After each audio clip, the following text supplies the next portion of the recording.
Okay guys, we're back here at the Nest and now we're going to talk about some teams through the year and how they'll probably go. We're probably going to look at some key players and what they need to do and improve through the year. And we're going to have 6 teams in this segment, and they're going to be Adelaide, Brisbane, the Blues, Collingwood, the Bombers and Freo. So I think it was Rob, you had Adelaide, mate, so what do you think they're going to do this year and who's going to step up? Well, Adelaide's an interesting one for me. Obviously, most people would think about the loss of Jake Lever to Melbourne, but you know they picked up Bryce Gibbs in the draft from Carlton, and I think he's going to make a big difference to their midfield. They've got a good coach because they've got an ex-Eagle as a coach, so I think strategy-wise they're really good. Scott Thompson, another big loss for them. But Gibbs will be a key, given some of the injuries that they had. I don't care that Charlie Cameron went to Brisbane because Jordan Gallucci will step up and fill that role. I think to improve this year, what they really need to do, I think they'll finish in the top 4, but what they need to do is actually make a grand final and win the bugger. Did they win the AFLX grand final? Yeah, that was a consolation prize, I guess. Consolation prize, yeah, with a whole bunch of people that probably won't play. Our reigning premiers for 24 hours, you could say it wasn't. Do you have anyone that knew that's going to impact in round 1 that most people might not think of? Would that be Gallucci, would it? Well, there's Gallucci and Darcy Fogarty that they picked up from Glenelg. I think he shows a lot of promise, and if anyone's going to step up, I think it'll probably be him. All right. Well, we're going to go on to Brisbane. Dan's been eagerly awaiting. I gave him an assignment to do the Lions. So, well, I think Brisbane supporters, to be honest, probably be the most excited they have been in a long time. Mm-hmm. Let's be honest. They got young Witherden down back, young Hipwood up forward, and then they got the number 1 draft pick in Rayner. And with Rayner, they interviewed the top 10 draftee hopefuls of his year, and they said, if you had number 1 pick, who would you pick? They all said Rayner. So I think they're onto something special there. So that young brigade, a back, a forward, a midfielder, that's their new core. That's what they're going to have to produce. It's not going to be a quick climb up the ladder. It'll be a slow climb up the ladder. But I think this year is when they're going to start to climb. Yeah. They did introduce Charlie Cameron and Hodge. I don't think they're going to make that much difference. Maybe, obviously Hodge a year. But as I said, it's their young core that's going to give their fans hope. And as I said, drag them forward. And just touching on Hipwood again, I like that kid. He reminds me of a Franklin. He's very tall, very skinny, but he's not scared to take the game on, and he will run and he will take the player on, and I love that in a young power forward. So good times for Brisbane, in my opinion. People can't see our cameraman, but he said Hipwood was overrated, so that wasn't from us. Yeah. That's probably why he's a cameraman. He doesn't have to be seen. First time I've actually heard that. Well, I end up with Carlton, and look, the only way up for Carlton is up. They still got a really young team. They got rid of 12 people over the year, Reece Palmer and that, and Bryce Gibbs, as you said, was traded to the Crows. They picked up Paddy Dow. Now he could have gone 1, 2 or 3 in the draft. He went number 3. He's probably one of the kids that I'll probably be looking at to see how he goes. They've got a really young team. Jared Garlett was an interesting one, I thought. The guy, he got picked up with pick 78. I reckon he can impact in round 1 because I reckon he's got a lot going for him. They are a young team, and look, you got Wiedering, you got Cripps, you got Murphy, you got Simpson, you got Rowe. They're the nucleus of the team. You got Casbolt. He's going to be the person, the focus. Can he be more direct? Because last year he probably had the yips a little bit, but he's a big man. He's got a big frame, and if you're a Carlton fan, I wouldn't be worried. You got a couple more years. They got killed with the draft concessions. Yeah. It's killed them, but they've got the coach in there. He's been given an open license what to do. He hasn't got a contract like everyone else is. It's see how it goes. And if you're a Carlton fan, I'd be sitting pretty. In a couple of years' time, you might be challenging. You've got a young team, so the only way is up. Do you think they should be a little bit worried though? Because I look at their list, and a lot of players in there. If you got Murphy, you got Cruiser, you got Simpson. They're quite old players. Then the next tier, the real young ones, show a lot of promise. And they got a lot of NABSTAR rising nominees last year, which shows you. But then the middle core, non-existent. Does that worry you at all with Carlton? Well, it wouldn't at the moment because they know where they're at. Yeah. You know what I mean? If they 2 years' time down, we were still in the same period, it would worry me.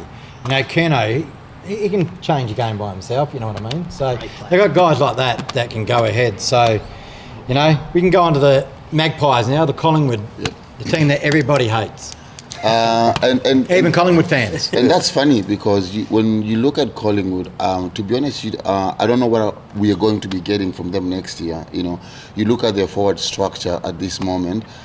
Since Trevor left, we don't have somebody who is actually there. For Collingwood to be much better this year, I think you'll be looking at their senior players to actually really dig deep. You know, the Pembury, we will need to get Wells on track, playing not only 6 or 4 or 5 games a season. He will need to play maybe around 18 plus games. If I look at Collingwood, they've got a really core players. I don't know if it comes down to the coaching system or if the players are not gelling well. I don't think Collingwood are still going to be in the top 8 position. They've got a good core of players. I don't know if it's about coaching. Injuries have set them a little bit apart, like away from being the team that they're supposed to be. If you look at the forward structure, I don't see. They've got the guy called Manson, the big guy. Oh, yeah, Mason. Yeah, and there's the American guy also. That's him. Yeah, that's him.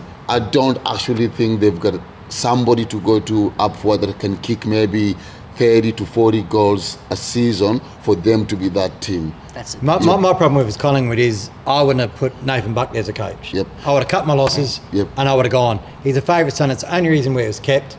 I've always said he was cursed when he left Brisbane. Never got to play in a winning grand final with him. I think he's cursed. I think they should have cut the losses and moved ahead. But that's Collingwood. They make their own rules and you got to respect that. And that's why, I don't know if I would say that, but I think his teaching method maybe doesn't gel with the team. And that's why they might find it hard to struggle. I still put Collingwood to finish outside top 10. Oh, I've got him finishing lower. Yep. Well, Bombers, mate. let's move on to the Bombers then. You know, we've talked probably too much about pies already. Actually, I feel like a pie because I haven't had lunch yet. Right, so let's try and keep this punchy. They picked up Sard from Gold Coast, Smith from GWS, and Jake Stringer from the Bulldogs, and everyone's talking him up at the moment. God knows why. But, you know, they lost a lot of experience with Watson, Kelly, Stanton, Hocking, Bird and Howlett going out of the team. What I think they need to do to improve this year is to improve their defence. You know, their average score against them was 92 points a game in 2017. Whilst they've got a couple of forwards like Danaher will be important again, I just think, you know, you just got to reduce the points you're giving up. Rising Star winner from 2017, Andrew McGrath, one to watch. Will he play midfield? I think he probably start in the half-forward flank, maybe a little bit of rotation into the midfield. Yeah, they got an exciting, quick team, the Bombers, and Coach Bob Woosher. So And I think, guys, you watch out. Stringer will be a very much better player. I can't rate Stringer. He will be a can't. much better player. We'll come back next time when the season is on, and Stringer will be a much better player than what he's been. I think Sard's the one to watch Yep. personally. He's There based, you but go. let's move Oh, well, this is going to hurt me because I'm going to talk about Fremantle. I'll chip in with This is for my mum, so I'll be nice to him. So now look, And for Aiden. yeah, and for Aiden, our cameraman. Look, Freo, look, they've got a good list. They've got a good young list. They picked up some good players in the draft. Brayshaw, we all saw him at the AFLX. There's something about him. He's got a lot of hype. I haven't seen another player like him with hype since Chris Judd. That's how much hype's around this Big kid. shoes So I to hope fill. there's not a lot of pressure put on him by the Freo faithful and the media in WA alone. A guy that I did like in the AFLX was Stephen Gyro from South Australia. He had something about him, you know, and he was picked up in a rookie. So a lot of rookie people get picked up and they end up being better footballers than the people in the top 10. So he's one to watch if you're a Freo fan. Look, going forward, if they don't have any injuries, they can challenge for the 8. And that hurts for me to say because I'm a West Coast Eagles fan. But Who's going to kick their goals? that's where they're down for. McCarthy's a down for. They've got Matera in, you know. Do they play Sun up front around the goals where he's really good, or do they play him in the midfield? That's their dilemma where they're going to have a lot of problems with. They've got a core nucleus in the middle with Sandilands, you got your Mundy, you got your Fife. You know, they're older, they're experienced players, but if you have an injury to one of those key players, who's going to step up? Is it Blakely? I still You know, have a they've got their back defence. line. They've got a really good back line, and they've got that nucleus set down. They're set for the next 4 or 5 years with their back line, I reckon. But up forward, they might struggle. Let's see how they go. The one thing Ross Lyon has got to do, he's got to get out of that defensive, keep it low game plan of his, because if they keep doing that, they're going to go nowhere. So we're going to do another 6 teams in another segment. So hopefully you haven't criticised us too much about what we've seen, because we're trying to be unbiased about the teams that we don't follow. So hopefully you enjoyed it. Thanks, guys.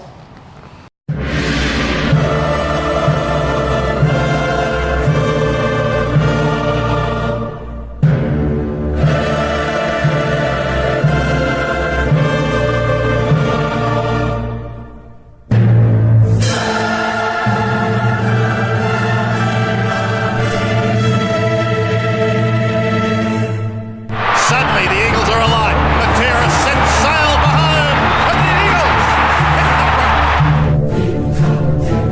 Langdon with great courage manufactures a chance for Evans, who kicks a goal. Well played to Eddie. Snared it beautifully on the half volley. Look at the kick. Great football. Wilson, like a cork in the ocean over his head. Oh my word. What a goal! On the lead, Sumic. Jakovic in best position. They came at him from all angles. The Eagles are going to win their first leg.